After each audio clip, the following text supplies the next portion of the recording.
Bismillahirrahmanirrahim. Assalamualaikum warahmatullahi wabarakatuh. Alhamdulillah hamdan katsiran tayyiban mubarakan fih kama yuhibbu rabbuna wa yardah. Asyhadu an la ilaha illallah, asyhadu anna Muhammadan abduhu wa rasuluhu, la nabiyya wa la rasula ba'dah. Allahumma salli ala Muhammad wa ala alihi wa sahbihi ajma'in. Allahumma anfa'na bima 'allamtana wa 'allimna ma yanfa'una wa zidna 'ilma. Alhamdulillah, dengan izin Allah Subhanahu wa taala, hari ini kita dapat bersua lagi walaupun dengan segala keterbatasan, karena Allah belum juga mengangkat ujian yang Ia timpakan kepada kita berupa COVID-19. Tetapi semoga ujian tersebut tidak menjadikan kita patah semangat dalam mempelajari bahasa Arab, karena sebagaimana yang dikatakan oleh Umar bin Khattab dalam memotivasi kita, kata beliau radhiyallahu anhu, ta'allamul arabiyyah fa innaha min dinikum. Pelajarilah bahasa Arab karena ia merupakan bagian dari agama kalian. Dan dalam ilmu nahwu khususnya yang kita pelajari saat ini, Al-Imam Asy-Syafi'i rahimahullahu taala berkata, "Man tabahhara fin nahwi tabahhara fi kullil ulum." Barang siapa yang menyelam dalam ilmu nahwu, maka ia telah menyelam dalam segala cabang ilmu agama. Karena segala cabang ilmu agama berasal dari ilmu bahasa Arab atau dimulai dari ilmu bahasa Arab. Seseorang tidak akan bisa mempelajari ilmu agama Allah Subhanahu wa taala tanpa mempelajari bahasa Arab terlebih dahulu.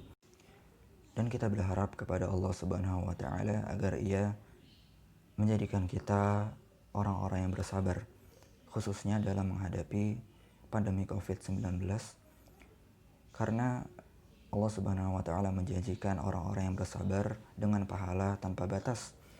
Allah Subhanahu wa taala berfirman, "Innama yuwaffas sabiruna ajrahum bighairi hisab." Dan dijanjikan kepada orang-orang yang bersabar itu pahala tanpa batas. Teman-teman yang dirahmati Allah Subhanahu wa taala, pada kesempatan kali ini insyaallah kita akan membahas materi tentang mubtada khabar atau materi tentang jumlah ismiyah. Materi yang cukup sederhana, yang paling salah satu materi yang paling mendasar dalam ilmu nahwu. Dan karena minimnya pertemuan, insyaallah kita akan menggabungkan dua pertemuan sekaligus atau dua pembahasan sekaligus, yaitu pembahasan tentang ta'riful mubtada wa khabar wa anwa'uhuma. Yang pertama materi tentang pengertian mubtada dan khabar, dan yang kedua adalah jenis-jenis mubtada dan khabar. Dan tidak lupa kita juga mengharap taufik kepada Allah Subhanahu wa taala agar Allah memberikan kita pemahaman dalam materi yang akan kita bahas pada hari ini. Taib. Coba teman-teman perhatikan teks berikut sesuai perintah yang tertera di situ.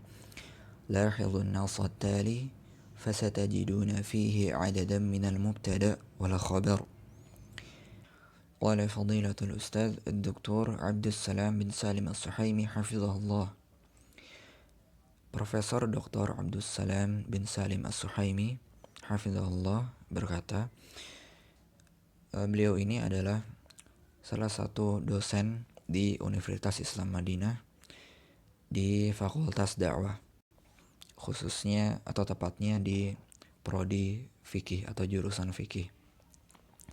Qala Allah Ta'ala wattabi' sabila man anaba ilai. Faqad amarana Allah 'azza wa jalla bittiba'i sabili ashabi Rasulillah sallallahu alaihi wasallam wa iqtifa'i atharihim wa suluki manhajihim. Allah Subhanahu wa taala berfirman, ikutilah jalan orang-orang yang kembali kepadaku. Allah Subhanahu wa taala, Allah Azza wa Jal telah memberitakan kita untuk mengikuti jalan para sahabat Nabi sallallahu alaihi wasallam dan mengikuti jejak mereka dan mengikuti jalan mereka dalam beragama.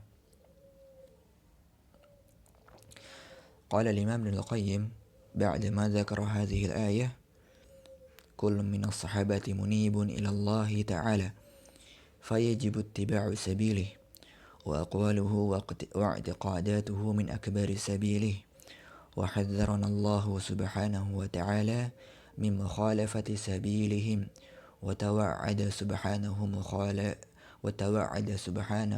مخالفهم بجهنم فقال تعالى ومن يشاقق الرسول من بعد ما تبين له الهدى ويتبع غير سبيل المؤمنين نوله ما تولى ونصله جهنم وساءت مصيرا. Al-Imam Ibn Al-Qayyim rahimahullah ta'ala ketika menyebutkan ayat ini berkata, setiap sahabat Nabi Sallallahu Alaihi Wasallam itu kembali atau bertaubat kepada Allah Subhanahu Wa Ta'ala, maka wajib untuk mengikuti jalan mereka, perkataan-perkataan mereka dan akidah atau keyakinan mereka, termasuk jalan mereka yang paling besar. Dan Allah Subhanahu wa Ta'ala mewanti-wanti kita atau memperingatkan kita dari menyelisihi jalan mereka. Dan Allah mengancam orang-orang yang menyelisihi mereka dengan neraka jahanam. Allah Subhanahu wa Ta'ala berfirman, dan barang siapa yang menentang Rasul sesudah jelas kebenaran baginya dan mengikuti jalan yang bukan jalan orang-orang mukmin, kami biarkan ia leluasa terhadap kesesatan yang telah dikuasainya itu, dan kami masukkan ia ke dalam jahanam, dan jahanam itu adalah seburuk-buruk tempat kembali.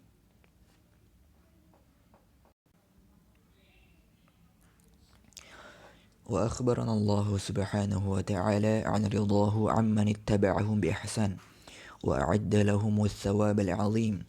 Faqala ta'ala was-sabiquna al-awwaluna minal muhajirin wal ansar والذين اتبعوهم بإحسان رضي الله عنهم ورضوا عنه وأعد لهم جنات تجري تحتها الأنهار خالدين فيها أبدا ذلك الفوز العظيم. وكما أنه توعد من اتبع غير سبيلهم بعذاب جهنم فقد وعد متبع سبيلهم بالجنات والرضوان.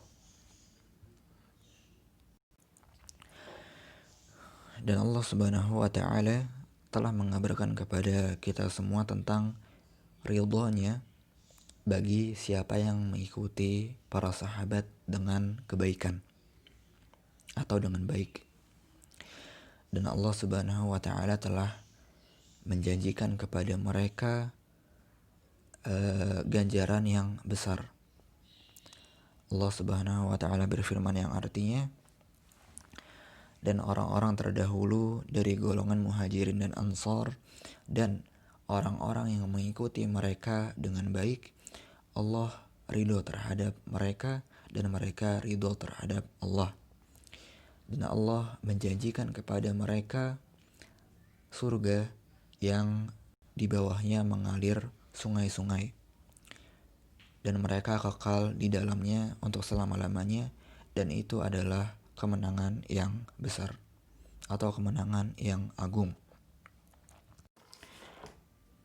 Sebagaimana Allah Subhanahu wa Ta'ala menjanjikan atau mengancam orang-orang yang mengikuti jalan selain jalan para sahabat dalam beragama dengan neraka jahanam, maka Allah pun menjanjikan kepada orang-orang yang mengikuti jalan para sahabat dalam beragama dengan surga dan keridhaan. Dari teks di atas kita dapat temukan beberapa mubtada dan khabar. Yang pertama adalah kullum minas sahabati munibun ilallahi ta'ala. Seluruh sahabat Nabi itu adalah orang yang kembali atau bertaubat kepada Allah. Di sini yang mubtada'nya saya beri tanda merah dan biru untuk khabarnya. Kemudian yang kedua, aqwaluhu wa i'tiqadatuhu min akbari sabilih. Perkataan dan keyakinan atau akidah mereka adalah termasuk jalan mereka yang terbesar.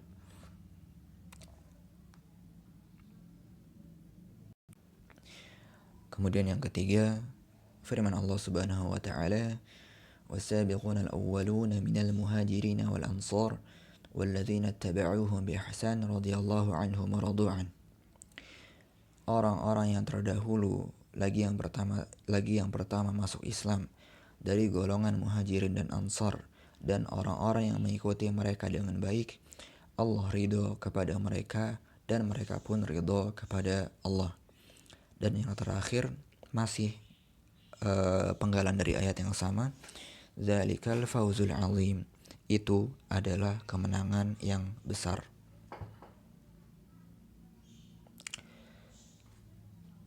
Baik,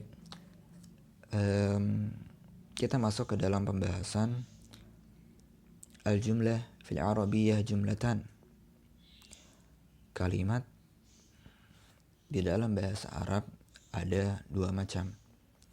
Ada jumlah ismiyah, ada jumlah fi'liyah.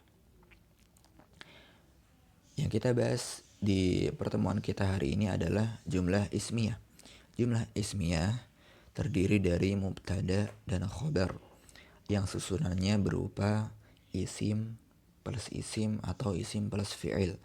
Yang intinya jumlah ismiyah adalah kalimat yang diawali dengan nomina atau dengan kata benda yang di dalam bahasa Arab disebut dengan isim. Apa itu mubtada dan khabar? Di sini kami sajikan ta'riful mubtada wal khabar lughatan wa istilahan. Pengertian mubtada dan khabar secara bahasa dan secara istilah. Secara bahasa, mubtada adalah ismu maf'ul min mubtada ismu maf'ul min ibtada'a atau ibtada'a bi. Mubtada adalah isim maf'ul dari fi'il ibtada'a yang berarti yang berada di awal. Adapun khabar masdaru khabara. Khabar adalah bentuk masdar dari fi'il khabara yang berarti berita. Adapun secara istilah, al-mubtada huwa al-ismul marfu' al-'ari min al-'awamil al-lafdhiyyah. Mubtada adalah isim marfu' yang bebas dari amil-amil, baik amil nawasib, amil jawazim ataupun amil jar, yaitu perangkat-perangkat yang menjadikan sebuah isim atau fi'il itu menjadi selain marfu'. Adapun al-khabar huwa al-ismul marfu' al-musnad ilaih. Khabar adalah isim marfu' yang disandarkan kepada mubtada. Dalam bahasa Indonesia, mubtada dan khabar dikenal sebagai kalimat deklaratif atau kalimat berita atau kalimat pernyataan. Jadi mubtada tidak akan bisa diketahui kebenarannya tanpa munculnya khabar, dan khabar adalah yang menentukan bahwa kalimat tersebut benar atau salah dalam segi makna. Taib. Selanjutnya ada syarat-syarat mubtada dan khabar. Kita jadikan akronim di sini madu manis dari Malang. Akronim ini kita adopsi dari metodenya Al-Ustadz Khairul Umam atau dikenal dengan Ustadz Abu Razin hafizahullah ta'ala.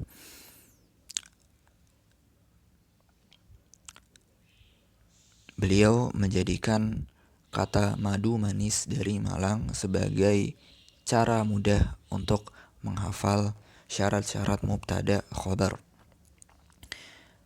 Yang pertama, madu marfu' keduanya. Antara mubtada dan khobar keduanya harus marfu' atau secara umum harakatnya dhammah sebagaimana contoh di samping. As-sahibu sahibun, ad-dinu nasihatun. Yang kedua, manis sama jenisnya. Maksudnya adalah antara mubtada dan khobar, jika mubtadanya muzakkar maka khobarnya juga harus muzakkar. Apabila mubtadanya muannas maka khobarnya juga muannas. Ini berlaku bagi khobar yang merupakan isim mushtaq wasfu. Jika khobarnya berupa isim mushtaq wasfu atau isim sifat, maka ia harus sama jenis. Sebagaimana contoh as-sahibu sahibun. Dan jika kita jadikan as-sahibatu, maka khobarnya menjadi sahibatun. Adapun jika khobarnya bukan isim mushtaq wasfu, maka dia tidak perlu sama jenis atau tidak perlu mutabaqah. Sebagaimana sabda Nabi SAW yang kami kutip di contoh tersebut, ad-dinu nasihatun. Ad-din muzakkar, nasihatun muannas. Kalimat ini tidak salah walaupun tidak mutabaqah karena nasihatun bukan isim mushtaq wasfu, tapi dia adalah isim masdar dari nasaha. Kemudian yang ketiga syaratnya adalah dari. Mubtada wajib ma'rifah. Tentu karena mubtada berada di awal kalimat, maka ia harus ma'rifah atau secara umum harakatnya harus dhammah. Yang ketiga, malang. Sama bilangannya. Ketika sahib mufrad, maka sahib harus mufrad juga. Begitu juga ketika tasniyah dan ketika jama' harus menyesuaikan mubtadanya. Kita masuk ke anwa'ul mubtada, jenis-jenis mubtada. Kenapa materi ini atau topik ini perlu kita angkat? Karena contoh yang kita sajikan di atas, mana tadi? Yang ini, bentuk mubtada dan khobarnya sudah bervariasi. Maka untuk memecahkan masalah ini kita harus mengetahui jenis-jenis mubtada dan khobar.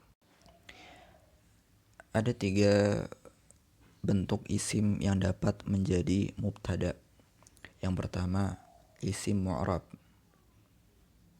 yaitu isim yang dapat di-i'rab, yang harakatnya dapat berubah-ubah. Contohnya di sini as-sahibu. Dan sebagian contoh yang dinas tadi itu mubtadanya isim mu'rab. Kayak kullun minas sahabah, kullun itu mu'rab. Kemudian was-sabiqunal awwalun mu'rab juga. Kemudian yang kedua isim mabni, yaitu isim yang harakatnya tidak dapat berubah. Contohnya huwa ustadzun. Kemudian yang di nas yang tadi contohnya zalika, zalikal fawzul azim. Kemudian yang ketiga masdar. Mubtada dapat berupa masdar muawwal. Masdar muawwal adalah an plus fi'il. Ketika fi'il ingin menempati posisi isim, maka di depannya harus menggunakan an. Wa an tasumu khairul lakum. Contohnya. Maka an tasumu di sini adalah masdar muawwal sebagai mubtada. Selanjutnya anwa'ul khabar, jenis-jenis khabar. Yang pertama, khabar dapat berupa isim zahir, yaitu berupa isim mu'rab ataupun mabni. Isim mu'rab terbagi menjadi 2, isim jamid dan isim mushtaq. Isim jamid adalah isim yang tidak mempunyai tasrif istilahi atau yang tidak mempunyai fi'il. Contohnya di sini nasihatun sebagai khobar dari ad-din. Kemudian asadun sebagai khobar dari anta. Bukankah nasihatun itu masdar dari nasoha? Bukan, nasihatun itu adalah isim masdar dari nasoha. Kalau masdar asli dari nasoha adalah nushun. Kemudian yang kedua isim mushtaq. Isim mushtaq kebalikan dari isim jamid, yaitu isim yang mempunyai tasrif istilahi atau yang mempunyai fi'il. Dan isim-isim wasfu adanya di sini yang tadi saya bilang. Contohnya sahibun sebagai khabar dari as-sahib. Jika kita ganti as-sahib menjadi as-sahibah, maka dia harus mengikuti jenis mubtada'nya menjadi sahibatun. Yang kedua dari isim zahir adalah isim mabni. Contohnya hum, ulaika humul muflihun. Hum isim mabni yang berkedudukan sebagai khabar mubtada ulaika. Berikutnya, khabar dapat berupa syibhul jumlah. Apa itu syibhul jumlah? Syibhul jumlah isinya ada jar, majrur, dan dzaraf. Contohnya di teks yang tadi adalah aqwaluhu wa'tiqaduhu min akbari sabilih. Aqwaluhu wa'tiqadatuhu mubtada, khabarnya diawali oleh huruf jar yaitu min. Maka jenis khabar di sini adalah khabar syibhul jumlah. Kemudian yang ketiga, khabar dapat berupa jumlah ismiyah atau jumlah fi'liyah, yaitu berupa kalimat. Yang berupa jumlah ismiyah contohnya an-najahu asasuhu al-amal. Kesuksesan itu sumbernya adalah bekerja.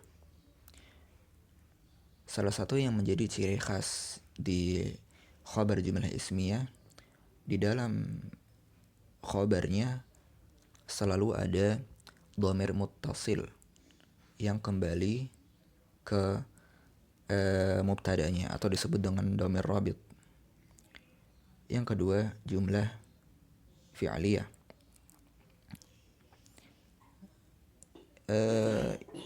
Ada di contoh nas yang tadi di wasabiqunal awwalun sampai akhir, di bagian radhiyallahu anhum wa radu'an, ini adalah khabar yang mengabarkan bahwa as-sabiqunal awwalun minal muhajirin wal ansar walladzina taba'uhum bi ihsan. Kenapa mereka nih radhiyallahu anhum wa radu'an? Allah ridho kepada mereka.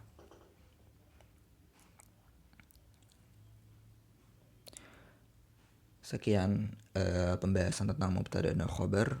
Kurang lebihnya mohon maaf. Semoga Allah memberikan kita taufik dan pemahaman. Subhanakallahumma bihamdik asyhadu an la ilaha illa anta astaghfiruka wa atubu ilaik. Assalamualaikum warahmatullahi wabarakatuh.